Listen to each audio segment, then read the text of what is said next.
Welcome to the Hud Grad Club.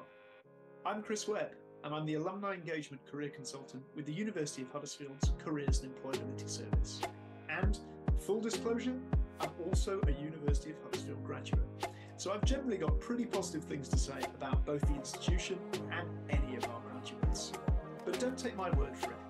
In this podcast, we'll be meeting different members of the University of Huddersfield's global alumni community, finding out what makes them tick, about their experiences during their time at the university and their career journeys since completing their studies. Join us as we explore the inspiring, innovative and diverse range of individuals that make up the Hud Grad Club. Hello and welcome to the Hud Grad Club, our alumni podcast celebrating the University of Huddersfield alumni community. And Sean, a very warm welcome to the podcast. Hi, Chris. Thanks for having me on. A pleasure. Thank you very much for joining us today. If we've got any students or graduates watching or listening to the podcast who've maybe not come across you before, can you just tell us a little bit more about what you studied at the university and what you're up to now? So I studied broadcast journalism between 2012 and 2015. And at the moment, I am a subtitler. So I work in subtitles in the live unit for Sky. Oh, fantastic. So I was going to say, we have subtitles on the podcast, so I feel like I'm going to have to make sure that our closed captions are absolutely spot on for your particular episode. So yeah, we start the podcast as always. We will kind of dip in a little bit more, obviously, into your kind of career journey, but we do start every episode, as always, with our greatest Hud story section. So this is very much about kind of interrogating a little bit about your time at the university and any kind of special memories you have. So we'd like to start this each time really by asking what kind of brought you to the university in the first place. So how did you kind of end up at Huddersfield originally? Yeah, so I went in as a mature student. So I went in at 23 when I started. So I was looking to go at Huddersfield, I think possibly Bournemouth when I was 18. But it was kind of one of those where I was looking around, but I didn't really feel I was going to go to uni. Like I just wasn't really ready. So I left it a bit later, and I'm glad I did because I appreciated it more when I did go. Huddersfield, I think I just always had a pull and a draw to go to the north. So I grew up in Oxfordshire, and this is not a slight on anybody who decides to go to like a local university. So a lot of my friends back home, they would go to maybe Northampton or Coventry, Oxford Brookes maybe, and that's absolutely perfect. That's fine for them. I just wanted almost like a challenge for myself to go as far away as I could. And I really liked the feel of Huddersfield when I went there. The person who was doing the course, like the access day was really pleasant, and they sold the course well to me. And I just really like the surroundings of Huddersfield as well. It's got some really nice parts to it. And I think at the time I just felt it was a very easy sort of click and feel for me to go to Huddersfield. Fantastic. And in terms of kind of your experience at the university once you were there, are there any sort of key memories or special memories that come to mind of your time at the university? Yeah, so for these stories, I've kind of gone one story per year. So first year, second year, and third year. So in the first year, so there was like a Halloween party, like a night out, mainly with the Radio Hud group.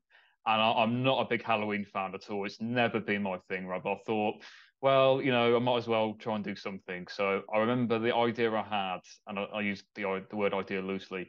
All I did was I wore like a leather jacket and just got like a bin bag, put some arm holes through it, put it over my jacket, and then my friend, who was my next door like sort of housemate, she got some Tipp-Ex and just wrote fancy dress on the front. And it was supposed to be this like so stupid. It's supposed to be like an ironic kind of outfit, if you can call it that. And surprise, surprise, I did not win best costume at Revolution Bar Halloween competition, but I still turned up in something.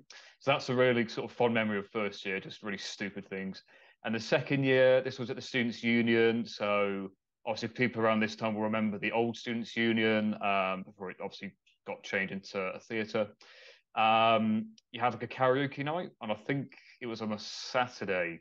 And we went down one night, and usually it's like one or two people will go up and they'll just do the usual sort of karaoke tunes. There's this one bit where like 10 people got up on stage, and I was like, what on earth is this? And then I didn't even know this is an option in the book, but they did Kumbaya, you know, that song. And honestly, it was like they must have practiced it because it was like harmonies and they were like going in and off the mic. And looked at my friend and we were just absolutely like could not stop laughing. And I was like, do you know what? Fair play to them, because at least they're doing karaoke in such a unique way. You know, such a big group of them on stage. I just remember me and my friend Paige was laughing such a long time. It was great. So that was a real memory of that sort of early second year sort of period. And then the third year, the final year, so we had like a football team. They started doing this thing called futsal, Futsal, and we had a team. The team name was called Czechoslovakia. It's such a classic 2010s fantasy football team name. I know it's not original. It really is. We had like six of us, and like, you know, I was captain, and I'm an okay player, and a couple of players who had like trials were like Derby and well Sunderland, and the other players were like they tried, they're not natural footballers, and we didn't win many games, but there was a tournament one week, and it was just one of those weeks, like days, sorry, where everything clicked and like everybody worked hard and everyone was just pulling the right passes off, shooting at the right time. And we got to the semi-finals and we played this team who were like unbelievable. And we didn't win in the end, but we put up such a good fight. And I genuinely like, I almost shed a tear at the end of that night, because like we get crucified every week for how bad we were, but we got to the semi-finals for this tournament. And I was genuinely so proud of that tournament because nobody expected us to get that far, and everyone just put so much work in, and it always sticks with me. I don't know why. It's a silly little tournament, right? But it was just like a really fun memory for me, because there's no better feeling for me like being in a sports team like that, and everyone's together and they're going for it. Everyone's busy in the final year doing university final year projects and things.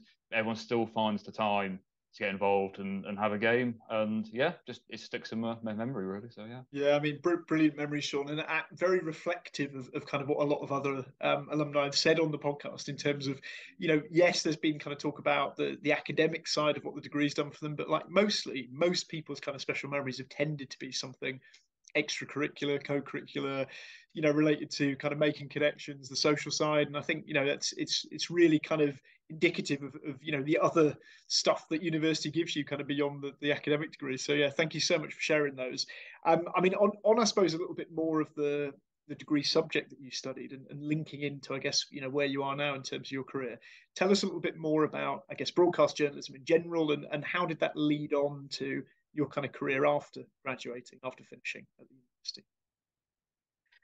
Yeah, so broadcast journalism was the course, as you said, and one of the things that was always sort of hammered into us from pretty much every lecturer from the start was transferable skills. So don't just pick one avenue. Like, by all means, if you've got a real fixation on one area, then you know who's going to stop you from going for it. But try and use as much skills as you can and venture in other areas of journalism or even outside of that area. And it's part of the reason why I chose broadcast, because it kind of encompasses written, video, audio, like radio, and lots of other things as well.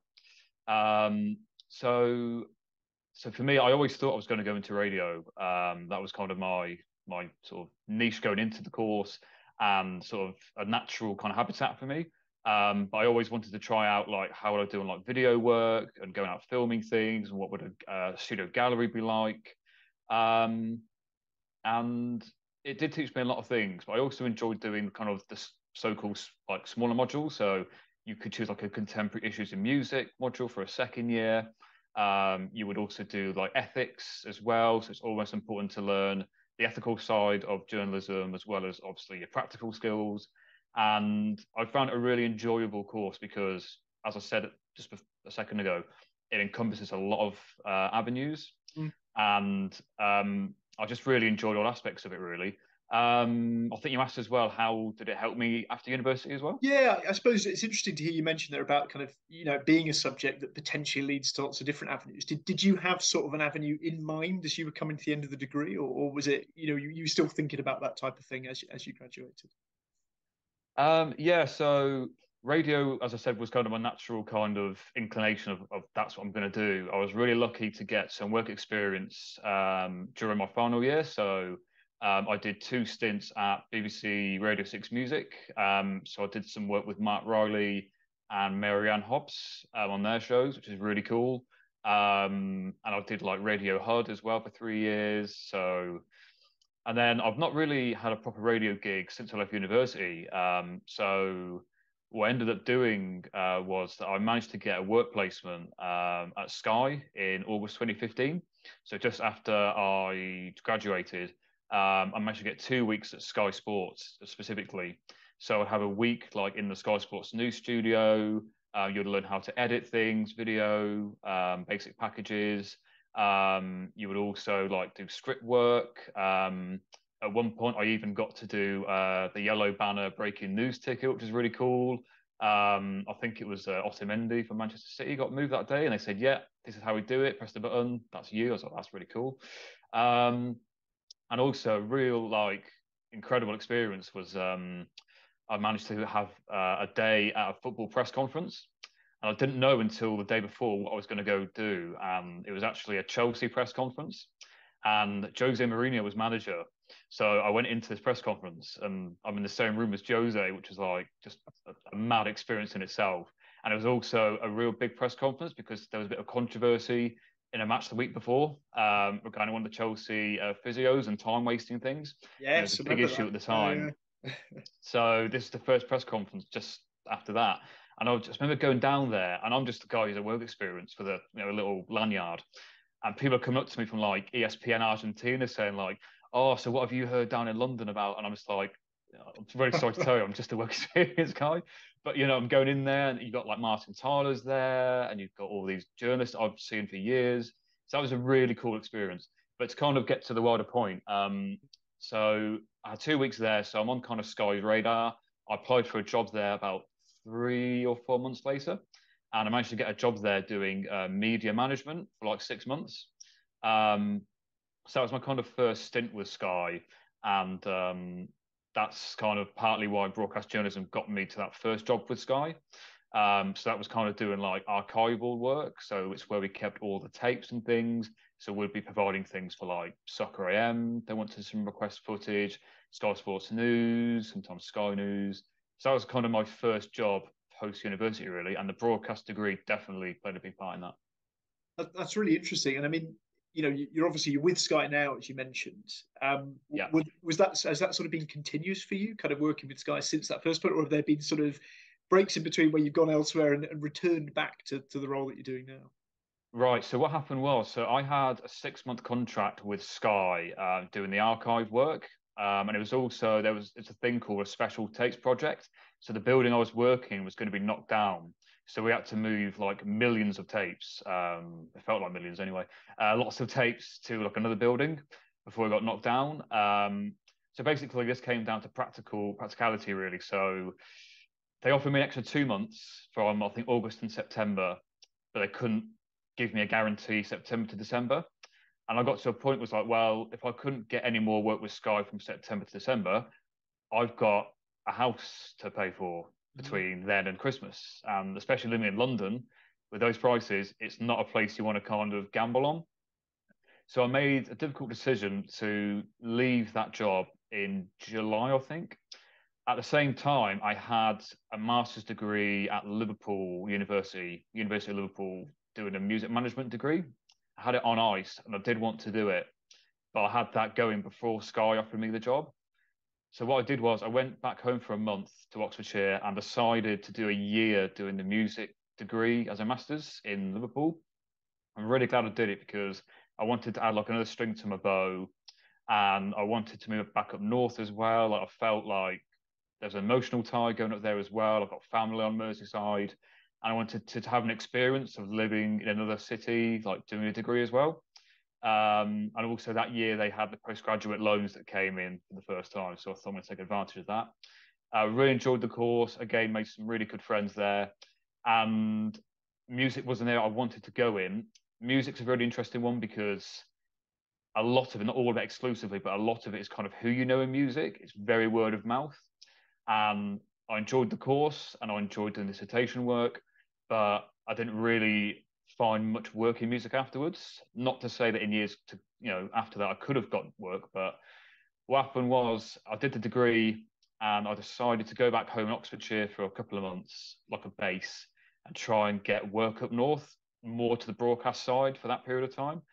And I was looking on like an A to Z list of Media City work. So for your viewers and listeners that might not know, Media City is like a little place in Salford, which has a lot of broadcast channels here. So BBC, ITV, other offshoots of broadcast as well.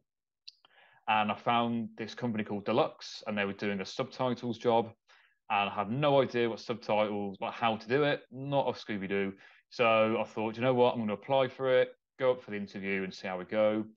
And they looked at my experience, including my broadcast degree.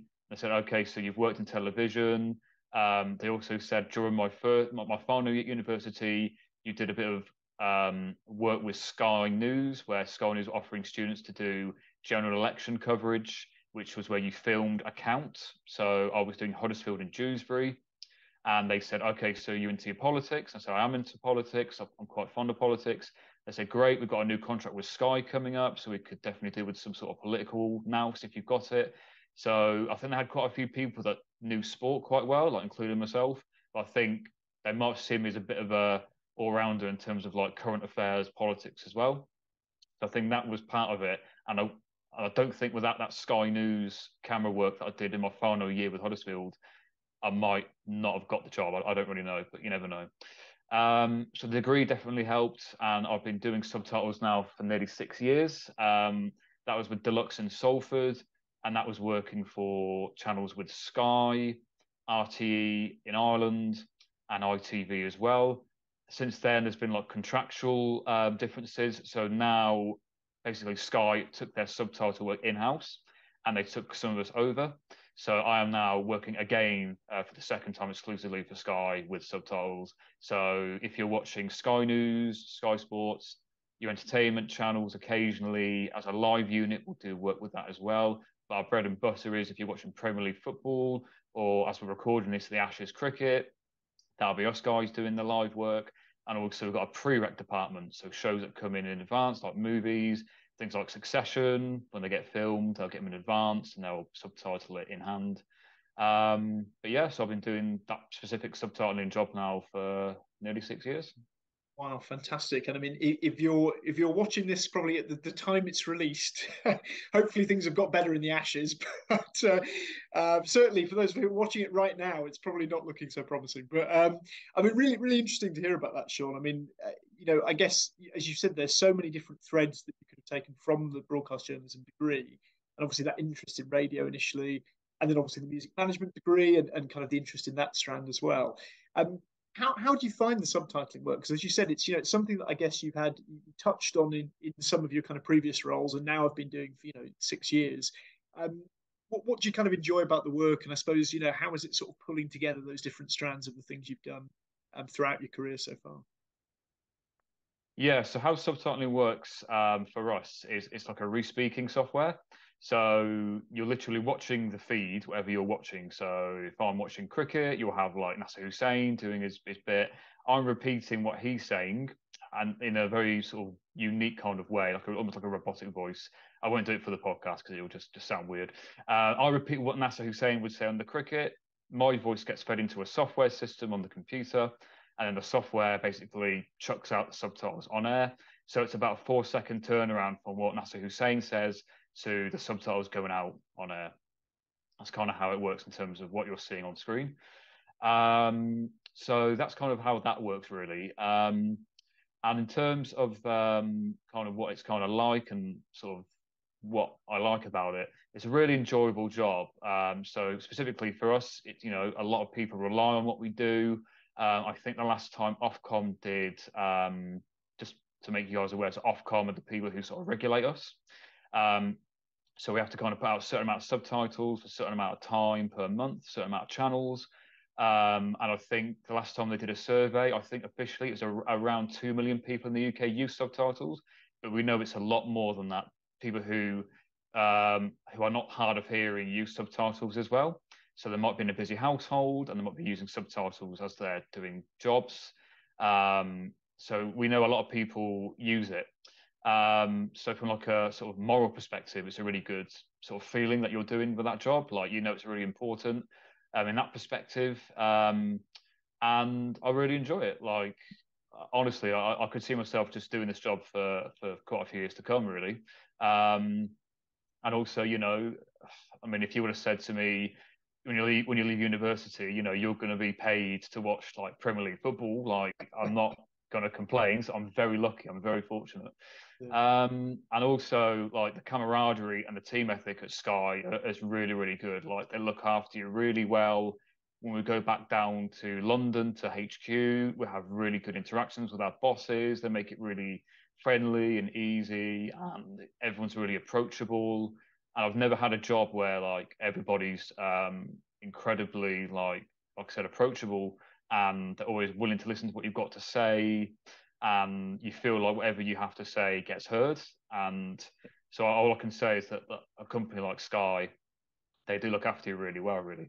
And in terms of what I learned from university, I think in terms of like working in like a studio gallery, so you have like an idea of how like television kind of works, and how sort of some of the practical side of it really helps.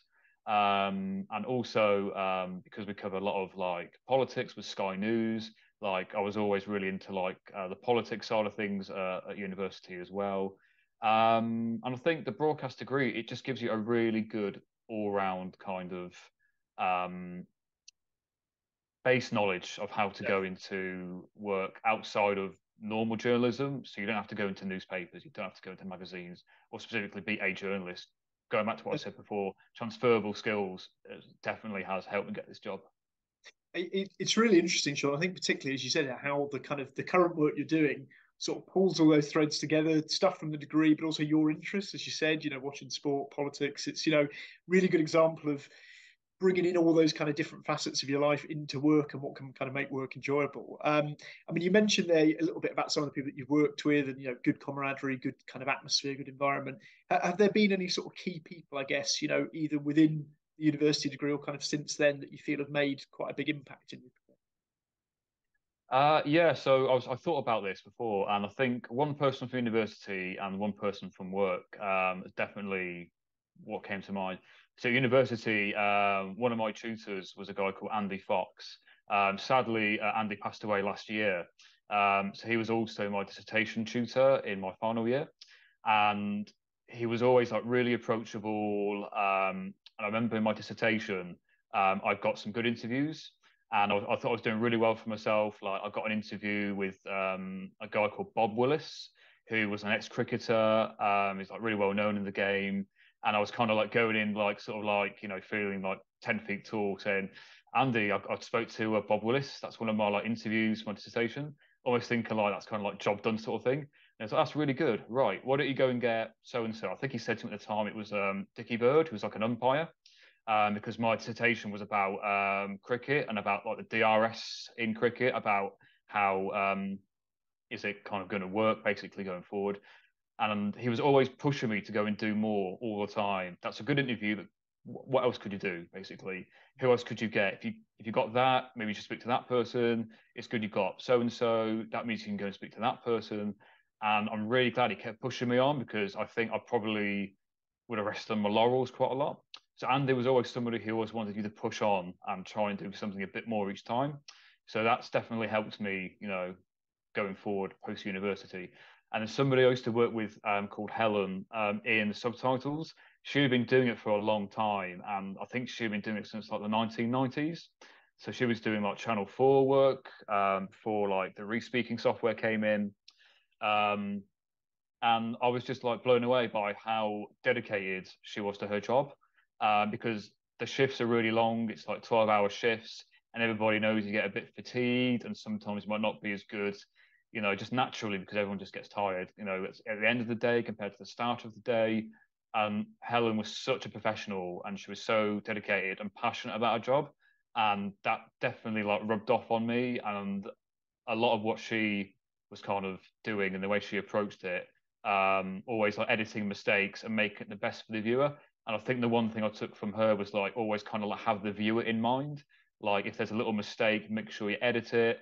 If there's a little technical thing you can do with your vocal for next time, then change it.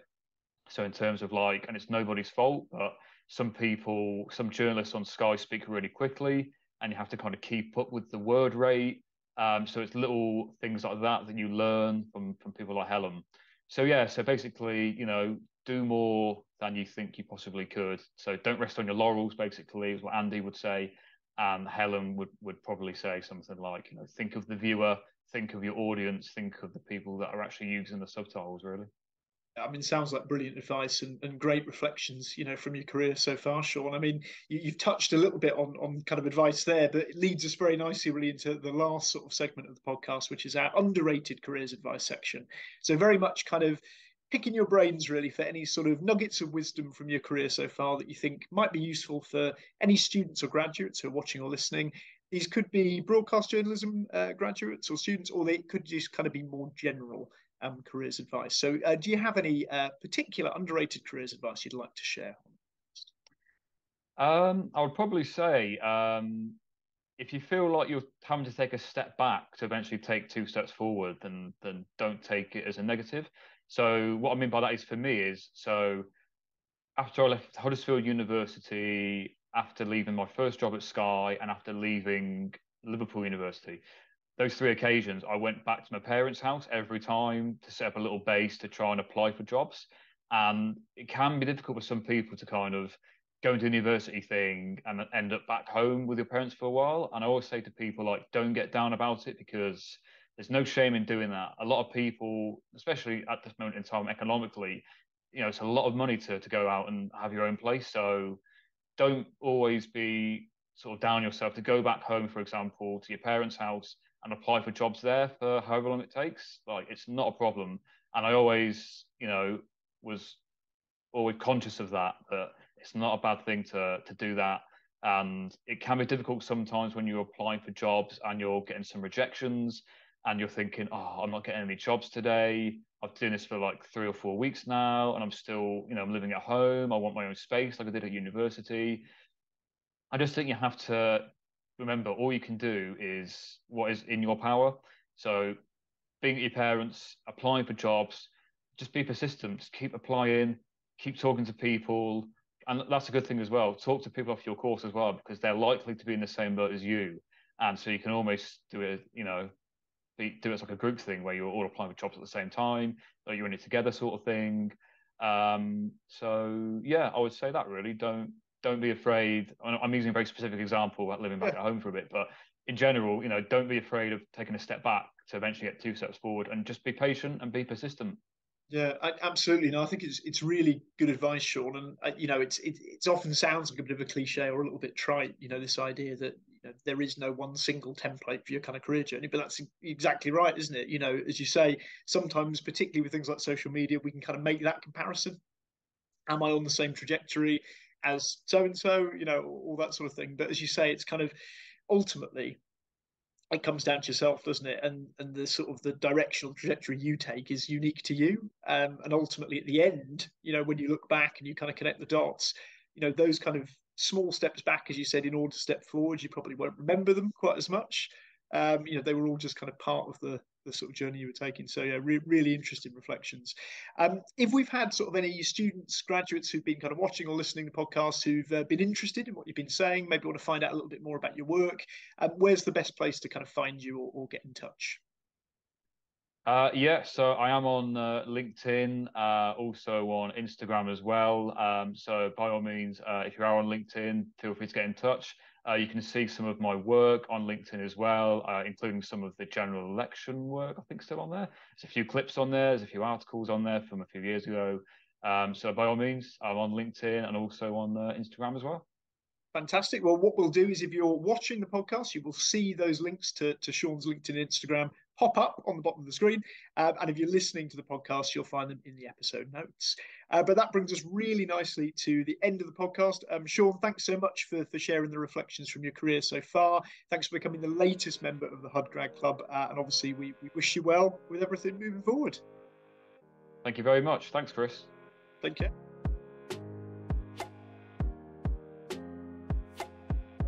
Enjoyed the podcast? then go to the University of Huddersfield YouTube channel for all of our future episodes. Subscribe, like, and don't forget to hit the bell button for notifications. If you'd like to be involved in the Hud Grad Club podcast moving forward, please get in touch with us on alumni@hud.ac.uk.